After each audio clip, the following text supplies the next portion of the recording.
এনারা বলছেন কাম, কামনা বাসনা ভোগ, এগুলো কামের একটাই কাজ হলো জীবন নির্বাহ, এটা জীবনযাত্রা।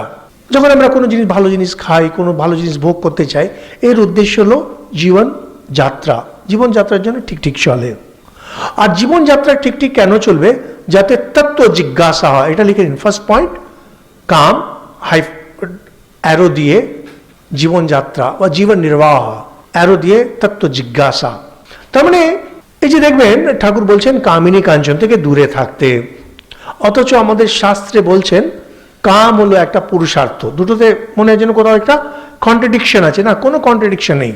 ঠাকুর যখন বলছেন কামিনী থেকে দূরে থাকতে, উনি ওই যে অ্যাটাচমেন্ট যেটা হবে ভোগের প্রতি, সেটাকে বারণ করছেন।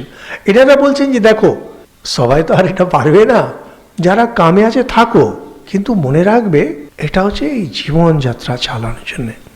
আর জীবন কেন চলবে? তত্ত্ব জিজ্ঞাসা। ঠাকুর বারবার বলছেন মানব জীবনের উদ্দেশ্য ঈশ্বর লাভ। ঈশ্বর লাভ মানে হচ্ছে তত্ত্ব জিজ্ঞাসা। মনে যদি আপনার তত্ত্ব জিজ্ঞাসা এসে গেল, আপনি সুপিরিয়র লোক হয়ে গেলেন, আপনি আর সাধারণ লোক নন। এই যে আপনারা এখানে এই বসে শুনছেন, আমাদের ইউটিউবে এত লোকে শুনছে, তাও অবাক লাগে, সত্যি ধৈর্য ধরে ওনারা সবাই শুনছেন। তবে মনে কোথাও একটা জিজ্ঞাসা উঠেছে, আমি জানতে চাইছি এটা কি। শ্রেষ্ঠ পুরুষ এনারা, যাদের এই ধর্মের প্রতি মন চলে গেছে, একটু তত্ত্ব জিজ্ঞাসা যে জানতে চাইছি কি। এমনি উড়ো উড়ো যদি জানতে চায় মানুষ, এই দেখবেন এর নাচ তার গান, সবাই তো এটাই দেখছে, এটা নিয়েই আছে।